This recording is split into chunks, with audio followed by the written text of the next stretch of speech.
Hello everyone, today I am here to talk about rib flare. What is it? Why is it bad? How do we fix it? I'm going to answer all of your questions really quickly.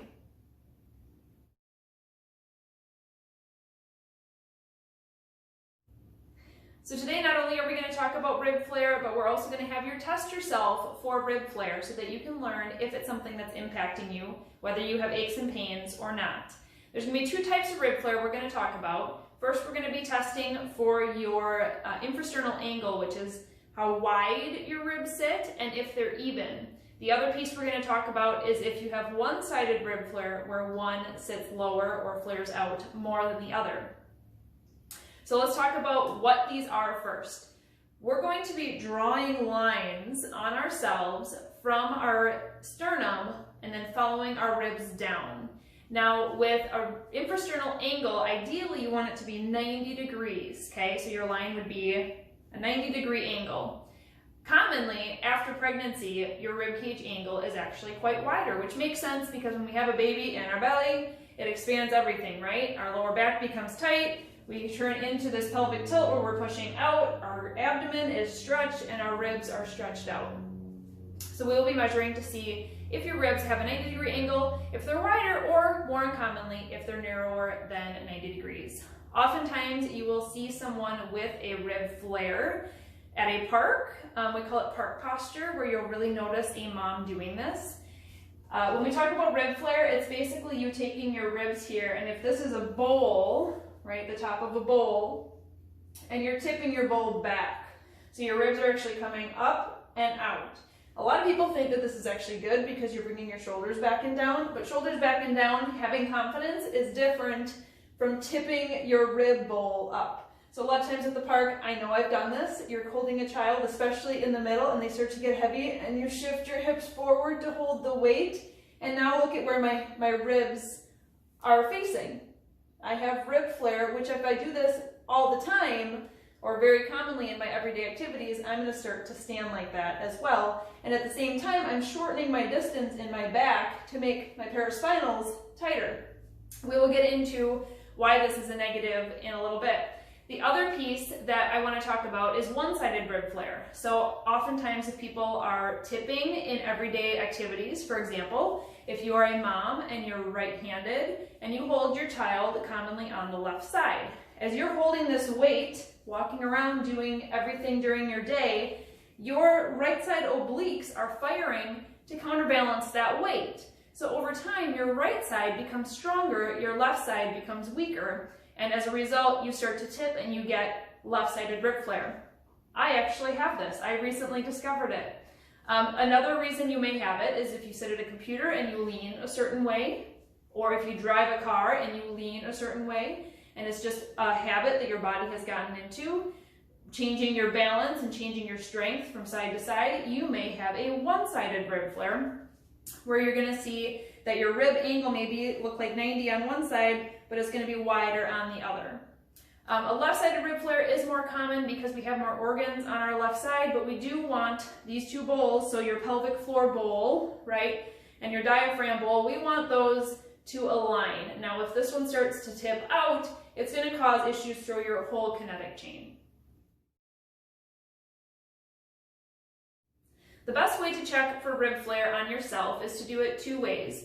First of all, we're going to take a marker, and like I mentioned in the beginning, we're going to draw lines from our sternum and then following our ribs down. Now this is actually really tricky to do. I just did it before I started this video. So what I did is I find my sternum here, the bottom of my sternum, I find my ribs down here, and then I make a line from my thumb to my finger, okay? This is actually really tricky. You may have to try it a couple times. But once you draw it, you can look at yourself in the mirror, take a step back. Now, does anyone see my rib flare here? I have a left-sided rib flare. So this one is nice and straight. This one comes out and down. This is something that I'm working on a daily basis right now. So if you have the same thing, you're not alone, and we're going to get to exercises to help fix this. The other piece, like I mentioned, is one-sided rib flare. So once you do this drawing on yourself, you want to check and see if you have 90 degrees or if you're wider, okay? And then if you have one-sided rib flare. The other way to check is to lay down on the floor. And now this would be ideal if you took your lines that you just drew and then you laid on the floor and you had a significant other or someone else take a picture of you from above. That would be really helpful because gravity will pull down on your stomach and then you can see your ribs a little bit better. I noticed my rib flare not when I was standing looking in front of a mirror, but when I was laying on the floor and my sister took a picture of me from above. So why is rib flare a problem? Let's talk about the angle first. So if you're even on both sides, but you're wider than 90 degrees, this can be a problem for multiple reasons. First of all, it's going to prevent a diastasis from healing. So if you have an abdominal split, having this angle out to the side is going to change the way that your pressure moves in your body. If you tip back, if you tip your bowl back, you can see that my pressure when I inhale, my pressure is going to be going down toward the front of my pelvic floor, which is going to make different pressure issues within your pelvic floor. If you have incontinence, if you have other issues that you're dealing with, this may be a problem that's causing it. Additionally, if your bras don't fit anymore, so you were X size before you got pregnant, you went through a pregnancy, you're feeling really good after your pregnancy, but your bra size has not gone back down, it could be because you have rib flare. Your ribs are actually wider and we need to help bring those back down. Like I mentioned, when you have rib flare on both sides, this is going to make your lower back get tighter. It's going to affect your whole kinetic chain. It can cause hip issues, it can cause ankle issues, it can even bring in neck tightness because you're standing back farther. People start to end up bringing their shoulders forward with rounded shoulders. There can be all sorts of different issues that come from having rib flare. Now, if you're talking about one-sided rib flare, now our muscles on the other side have to compensate for the muscles that aren't working over here. Oftentimes, you'll get a lot of the things I just talked about, but additionally, you can get a tight psoas, which is your hip flexors, tight lower back. Many other issues can come from rib flare. Finally, let's talk about fixing rib flare and what you can do in your everyday life. Now, if you have infrasternal angle more than 90 degrees, but you're fairly even on both sides, really just thinking about diaphragmatic breathing is going to be your place to start. Starting to breathe through your back and your ribs, getting your ribs moving is going to allow them to get back down. If you're a belly breather, or you breathe up through your shoulders, or you breathe paradoxical breathing, where you breathe like underneath your rib cage, these are going to be areas where your ribs are not moving very often and they're going to be kind of stuck. I'm going to link a video that we did for different types of breathing so that you can learn more about that as well.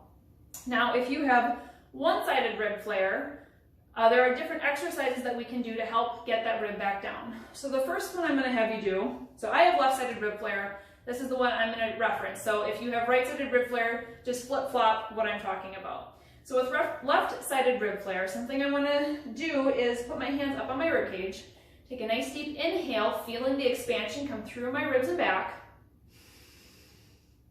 Now help myself on this side, exhale down through my ribs.